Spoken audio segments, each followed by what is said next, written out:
IT इसलिए M मत करो कि उसके बिना लाइफ नहीं है। सुंदर पिचई, अरविंद कृष्णा आईटीएंस हैं, सत्या नडेला नहीं भी है। और आईटी इसलिए मत करो कि वहां पढ़ाते अच्छा है, पढ़ाने वाले मिल जाएंगे हर स्कूल कॉलेज में। आईटी इसलिए करो क्योंकि टफ है, और टफ बैटल लड़ने में कॉन्फिडेंस आता है लाइफ में। सो हेलो एवरीवन, कैसे हो आप सब लोग। सो यार, इस वीडियो में हम बात करेंगे क्लास 11th के बच्चों के लिए जो कि 2025 में अपना जेई का एग्ज़ाम देने वाले हैं। सो इसमें क्या होता है कि किसी भी रीज़न से अगर आपका 11th का प्रिपरेशन अच्छा नहीं गया जेई का, और आप बहुत ज़्यादा परेशान हो, डीमोटिवेटेड हो, सो ये वीडियो यार आपके लिए है। और इसमें हम बात करेंगे कि हम कैसे अपना 11th का जो सिलेबस है उसको तैयार कर सकते हैं ड्यूरिंग 12th प्रिपरेशन। सो यार, इसमें सबसे पहले ये होता है कि बहुत सारे रीजंस होते हैं जिनकी वजह से चीज़ें ख़राब हो जाती हैं। अब 11th में ये होता है कि 10th से निकलते हैं बच्चे, तो उस टाइम बोर्ड का कोई प्रेशर रहता नहीं है और तुरंत बोर्ड से निकलते हैं, और 11th में कोई एग्ज़ाम है नहीं, तो इसलिए बहुत ज़्यादा रिलैक्स मोड में हो जाते हैं। तो और बहुत सारे बच्चों को तो गाइडेंस नहीं होता है कि आईआईटी क्या है, कैसे प्रिपरेशन करनी होती है, सब चीज़ों को एकदम हल्के में ले रहे होते हैं। इसके वजह से उनका बहुत ज़्यादा लॉस हो जाता है।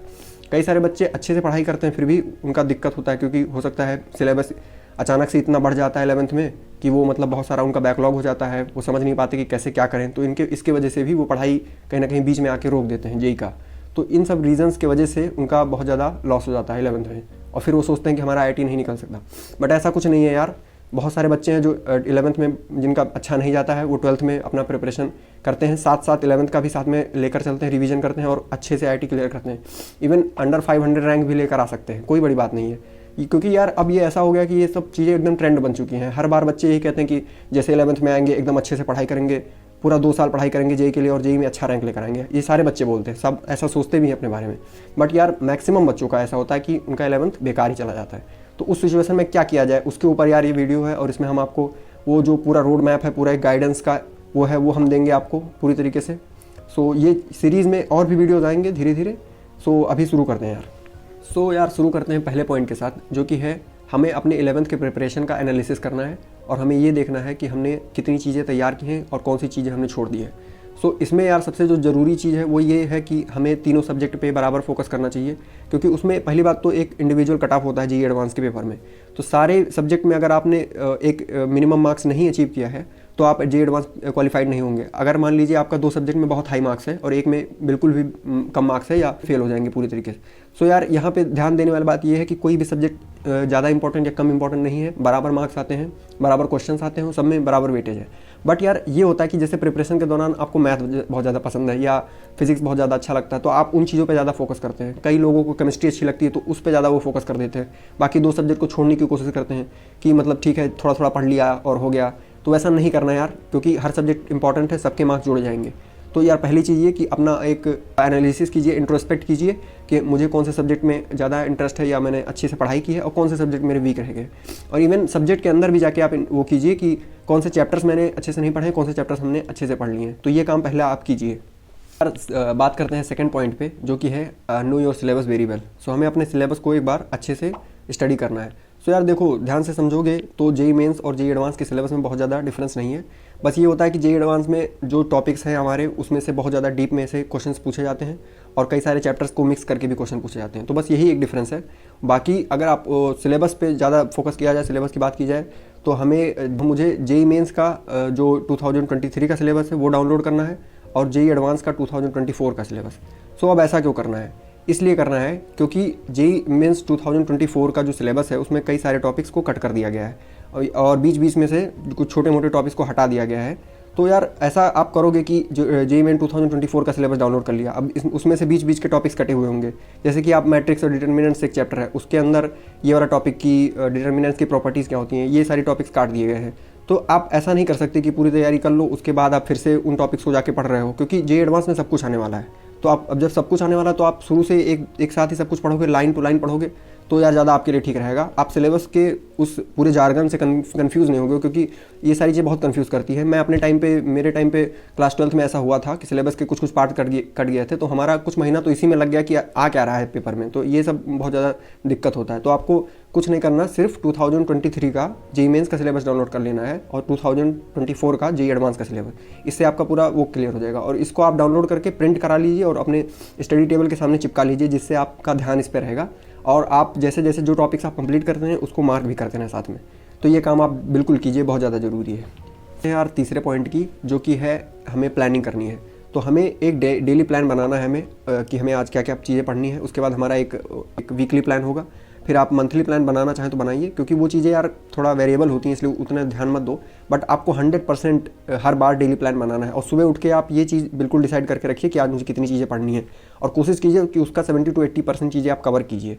ठीक है, तो ये आपको एक पैरामीटर देगा कि आप मेज़र करेंगे खुद को कि मैंने आज का दिन मैंने प्रोडक्टिव बिताया है कि नहीं बिताया।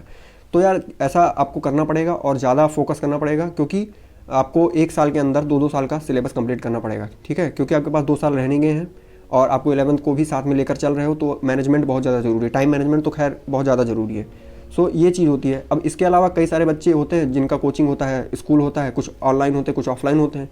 तो और बहुत सारे बच्चों का स्कॉलर्स हैं, तो उनको टाइम मैनेजमेंट करने में दिक्कत होती है, चैलेंजिंग होता है उनके लिए थोड़ा सा। तो उस पे यार कि कैसे आप उसको मैनेज कर सकते हो, उस पर आप अगर हमें कमेंट कीजिए तो हम उस पर भी वीडियो बनाएंगे, आपको कैसे पूरा एक तरीका बताएंगे जिससे आप उस चीज़ को मैनेज कर पाएंगे, स्कूल को भी और अपने प्रिपरेशन को भी साथ में मैनेज कर पाएंगे। और अगर आपका कोई ऑफलाइन कोचिंग है जिसमें आप रोज़ जाते हैं, या कोई डमी स्कूल है, डमी स्कूल आई मीन कि जैसे जिसमें आपको जाना नहीं पड़ता, सिर्फ आपने एडमिशन कराया क्लास 12 पास करने के लिए, ऐसा है तो फिर कोई दिक्कत नहीं है। फिर तो उस चीज़ में आपको कोई प्रॉब्लम नहीं आएगी टाइम मैनेजमेंट में। हम बढ़ते हैं अपने नेक्स्ट पॉइंट की तरफ, जो कि है कि स्टडी मटेरियल हमें कहाँ से लेना है और क्या करना है।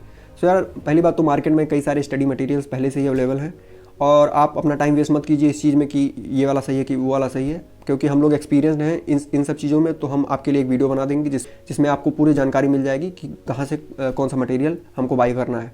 ठीक है, और उसके लिंक्स भी हम आपको दे देंगे, तो आपको कोई परेशानी नहीं होगी। इसके अलावा अगर आप पहले से कोई कोचिंग करते हो, ऑनलाइन या ऑफलाइन करते हो, और वहाँ का जो मटेरियल है वो अच्छा है, और जो कोचिंग है वो भी रेप्यूटेड होनी चाहिए यार। ऐसा नहीं है कि कोई भी रैंडम कोचिंग है, क्योंकि उसका मटेरियल में यार इफेक्ट होता है। क्योंकि जो बड़े बड़े कोचिंग्स हैं उनके मटेरियल में बहुत ज़्यादा डेप्थ होती है, बहुत ज़्यादा अच्छा बनाया जाता है। वहाँ पे कई सारे टीचर मिल के उस पर रिसर्च करते हैं, उसके बाद उसको बनाया जाता है। तो वो चीज़ आप बिना किसी झिझक के उसको आप फॉलो कीजिए, वो सारे क्वेश्चन उसके सॉल्व कीजिए, और आपको कोई टेंशन लेने की ज़रूरत नहीं पड़ेगी वहाँ पर, अगर आपके पास पहले से कोई कोचिंग है और वहाँ का मटेरियल है तो। बाकी अगर आप कोई कोचिंग नहीं करते हो, आप सेल्फ स्टडी करके मतलब क्लियर करना चाहते हो, तो यार वो भी पॉसिबल है, कोई टेंशन नहीं है। उसमें कौन कौन से बुक्स आपको खरीदने हैं, कहाँ से कोई मटेरियल खरीदना हो, वो सारी चीज़ें हम आपको वीडियो बना के बता देंगे।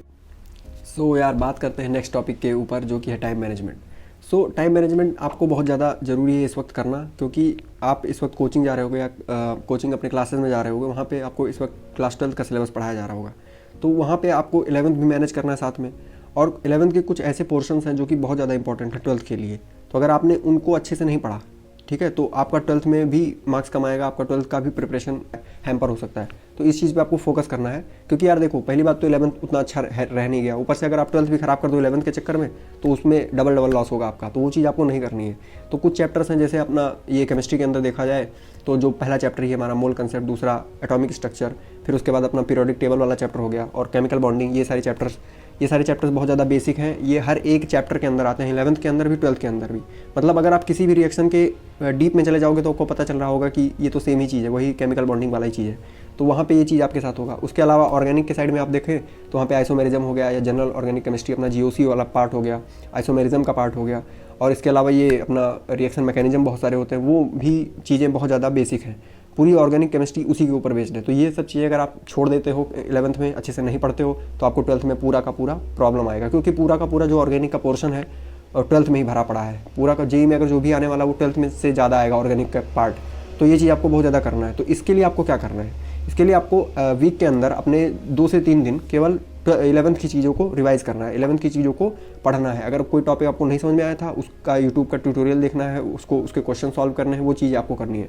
कोई चैप्टर आपने पढ़ा ही नहीं, बिल्कुल भी नहीं पढ़ा, या आपका सिलेबस नहीं कंप्लीट था, तो आपको उन्हीं 2 से 3 दिनों के अंदर डिसाइड करना है कि मुझे इन 2 से 3 दिनों के अंदर कौन सा चैप्टर इस बार निपटाना है।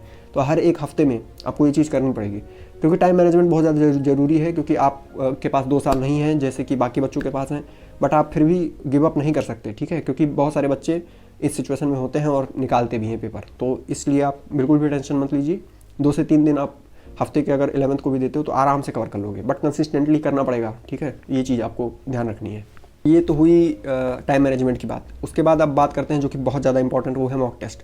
तो मॉक टेस्ट में आपको क्या करना है, मॉक टेस्ट में आपको हर हफ्ते एक मॉक टेस्ट देना होगा, ठीक है। आपकी प्रिपरेशन किसी भी लेवल पे हो, आपको कुछ आता हो या सब कुछ आता हो या आपको कुछ नहीं आता हो, आपको मॉक टेस्ट देना ही पड़ेगा। क्योंकि मॉक टेस्ट एक ऐसी चीज़ है जो कि आपको बताएगी कि आप किस लेवल पे हो, कहाँ पे स्टैंड करते हो, और आपकी आंखें खोलने का पूरा काम करती है मॉक टेस्ट। ठीक है, आप उस चीज़ को इग्नोर नहीं कर सकते, अपने मार्क्स को इग्नोर नहीं कर सकते जो भी आ रहा है। तो आपको हर हफ्ते एक मॉक टेस्ट देना है, या आप डिसाइड कर सकते हो आप जिस चीज़ में कंफर्टेबल हो 15 डेज़ में भी एक कर सकते हो, क्योंकि कई सारे कोचिंग में वही चीज़ फॉलो होती है। अब आप किसी कोचिंग जाते हो, कहीं कोचिंग करते हो, ऑफलाइन हो या ऑनलाइन हो, वहाँ पे भी टेस्ट होते होंगे, वहाँ पे भी उन्होंने डिसाइड करके रखा होगा कि 15 डेज़ में एक टेस्ट करेंगे या 7 डेज़ में एक टेस्ट करेंगे। उन टेस्ट को आप फॉलो कर सकते हो, कोई दिक्कत नहीं है, ठीक है। बट उन टेस्ट का जो लेवल होना चाहिए वो अच्छा होना चाहिए, ठीक है। तो वो चीज़ आप फॉलो कर सकते हो। बट अगर आप घर पे पढ़ते हो, कोई कोचिंग नहीं करते, तो आप NTA अभ्यास का जो ऐप है उसको डाउनलोड कर लीजिए। उसमें इतने सारे टेस्ट हैं कि आप कभी आप उसको ख़त्म नहीं कर पाओगे, वो बहुत सारे टेस्ट हैं उसके अंदर। तो आप उन चीज़ को फॉलो करिए। वो चीज़ JEE मेंस के लिए है सिर्फ, बाकी एडवांस के लिए क्या है उसके लिए हमने पहले से ही वीडियो बना के रखा है बेस्ट टेस्ट सीरीज़ के ऊपर। पेड वाले भी बता दिए हैं और ये फ्री वाला भी बता दिया है, तो उसको आप देख लीजिए। उस वीडियो को आप देख लीजिए, उसका लिंक डिस्क्रिप्शन में दे रहा हूँ। तो वहाँ से आप उसको वीडियो को देखिए और आप पता कर लेंगे कि कौन सा टेस्ट सीरीज़ आपके लिए बेस्ट होगा। तो ये चीज़ आप कीजिए। और मॉक टेस्ट यार दीजिए, बहुत ज़्यादा ज़रूरी है। आप किसी भी स्टेज पे हो, आपको लगता है कि मेरी तैयारी हो जाएगी उसके बाद मैं मॉक टेस्ट दूंगा, मुझे अच्छे खासे चीज़ों के बारे में पता चल जाएगा, मैं अच्छा खासा सिलेबस का पोर्शन कर लूँगा, उसके बाद मॉक टेस्ट दूंगा। बिल्कुल गलत तरीका है ये। मॉक टेस्ट आप ये नहीं चेक करते हो कि आप कितना तैयार किए, आप उस चीज़ को मॉक टेस्ट देते हो तो आपको तैयारी होती है आपकी। वो मॉक टेस्ट देना एक प्रोसेस है तैयारी का, तो ये चीज़ आपको समझनी पड़ेगी, ठीक है। तो इसका टेंशन मत लो, मार्क्स कितना आ रहा है उस चीज़ को बिल्कुल भूल जाओ, ठीक है। देते रहो, लगातार देते रहो, ये चीज़ करो। तो ये हुआ मॉक टेस्ट के बारे में। इतनी बातें हो गई यार मॉक टेस्ट के ऊपर, हमने बात कर लिया, हमने टाइम मैनेजमेंट पे देख लिया कैसे क्या करना है, स्टडी मटेरियल भी हमने देख लिया।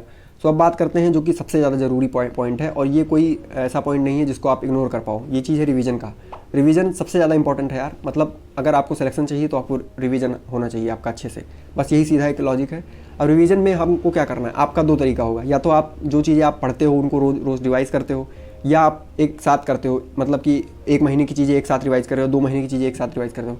तो ये काम बिल्कुल भी गलत है। आपको ऐसा उसका वो गट्ठर नहीं बना लेना उस चीज़ का कि हम पूरा एक साथ पढ़ लेंगे उसके बाद बैठ के रिवाइज़ करेंगे।